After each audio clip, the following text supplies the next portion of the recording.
Morning, everybody.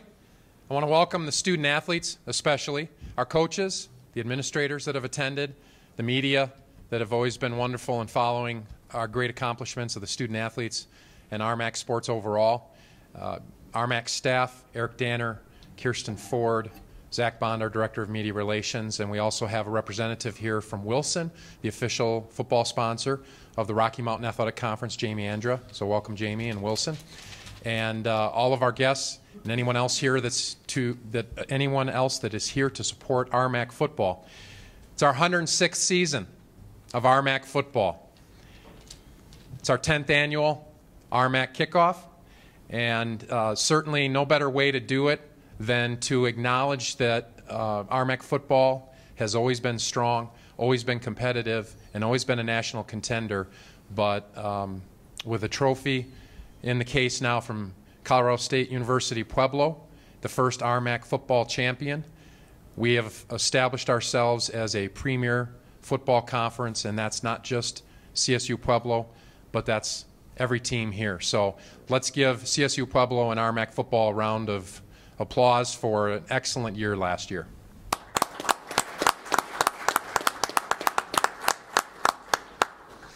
I'm delighted to announce, it came out this Saturday, that we've partnered with Stretch Internet, a new webcasting partnership for us, a platform that is going to provide free broadcasting of all RMAC events, and that includes RMAC football.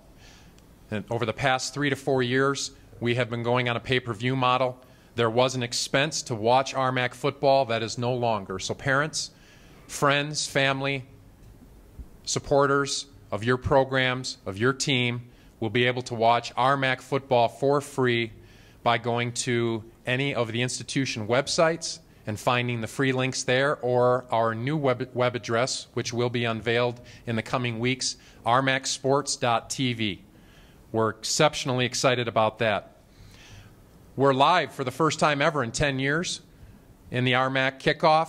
We're live on Periscope. If any of you have a Twitter account and have the Periscope app, you can watch it on Periscope. We started that a few weeks ago with the RMAC wrestling announcement for our upcoming championship. We're very excited this year to have a slate of games on regional TV, including 2 national games. The Division II marketing and promotion department has restructured how they're handling games. We had a nationally televised game last year. It was Colorado School of Mines at Fort Lewis on a Thursday night on CBS Sports. We have taken that money as Division II and we're diversifying it by partnering with American Sports Network and with ESPN3. We are fortunate to have 2 games on this year through the Division II package. The first one will be Central Washington at Colorado State University Pueblo. That's the opening weekend. And that we just learned that will also be picked up by Altitude 2 to start the year. The next week we have a great matchup of 2 new teams to the RMAC. Black Hills State and South Dakota School of Mines and Technology will be featured. Their rivalry, a very long one and one filled with tradition, will be live on ESPN3. We also just learned this past week we'll have 2 games on Comcast. October 3rd, New Mexico Highlands at Colorado School of Mines. And October 10th, we've got Fort Lewis at CSU Pueblo. Additionally, we have some non-conference games. I believe Fort Lewis at Montana State will be on Altitude, and New Mexico Highlands at Northern Arizona will be on the local regional stations in the Arizona area. The last 2 weeks of the season in the Division II broadcasting package will be left open for featured conference games coming down to the end. And so it's our hope that our top teams may find themselves playing each other at the end of the season, and we may earn ourselves another Division II game. I had a note here that we have 10 former RMAC student athletes in training camp, and Eric sends me a text last night and says, you can up that to 11. So if I'm not mistaken, we've got Paul Browning, who was just signed by Carolina. Congratulations to CSU Pueblo. And to all those teams that have student athletes who are reaching the pinnacle of their career in the National Football League. 11 by our count is one of the largest numbers of student athletes that we've had in the professional ranks. That is a testament to what has been happening in this room right here with our coaching staffs and our institutions and the quality programs that we're running. I want to welcome 3 new coaches. We have Greg Brandon at Colorado School of Mines, Tim Rosenbaugh at Adams State University, and Jeff Mills at New Mexico Highlands University. We're particularly excited to have you in the league, and we know that you're going to do great jobs. You're going to hit the ground running this year, so good luck to those 3 new coaches. Lastly, we have a final year of a configuration in the RMAC with football that we didn't anticipate last season when we were sitting here. Western New Mexico University has announced their departure from the RMAC. That starts after this season. This will be the last year Western New Mexico competes in RMAC conference football. We certainly look forward to future non-conference games against the fine institution, coaches, and student athletes. But it did leave us with an odd number of football programs. We're bringing in Dixie State, which was planned in advance of this announcement by Western New Mexico, which will leave us with 11-member institutions. Our schedule next year will be a full round robin with 1 bye week. That bye week will, unfortunately, be a rolling bye week throughout the season. But I'm here to tell you that the RMAC Membership Committee, President's Council, and Athletic Directors are actively seeking new potential members, some which could have football, some that may not have football, but we are working to address what we see as a deficiency in RMAC football scheduling over the next few years.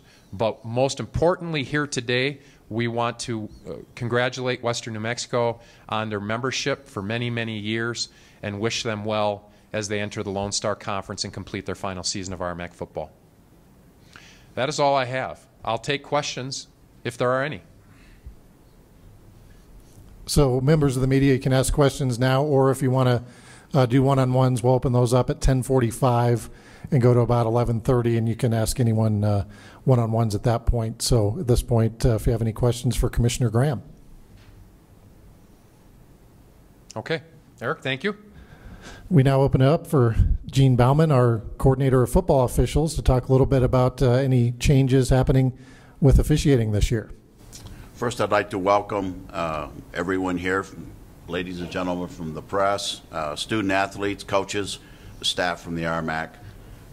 This year has been a pretty light year for rule changes. We have major changes every 2 years. This was a rule change year, but we did not have anything of real significance. Face masks is a big thing, built-up face masks, so anybody that's got special face masks probably ought to trade them in and get just a regular one. The emphasis for the 2015 is going to be on targeting. We will have a review for targeting in the first half in the RMAC this year. This has been opened up to Division II schools.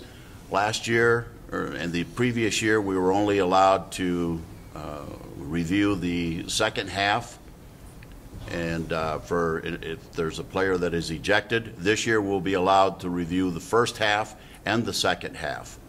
So the first half will be done at halftime, and the second half will be done after the game, as it was last year. New things that are going on: 8-man officials. The crews in all Division I major conferences have gone to 8-man. The MIAA and the Lone Star in Division II have gone to 8-man. We do not have plans to go to 8-man in the RMAC in the near future. Concussions, we will be very observant of players as officials. If you're the way we used to call it, you get your bell rung a little bit. If you're staggering around a little, or you look dizzy, or you're unfocused, you're going to be sent out for a play and be looked at by either your trainer or your medical staff. Other than that, last year we put 8 officials into the Division I from our conference. One of our guys went right direct to the Big 12 and ended up with a bowl game last year. So I know that doesn't mean much to players, but to us guys, that's what we work very, very hard for.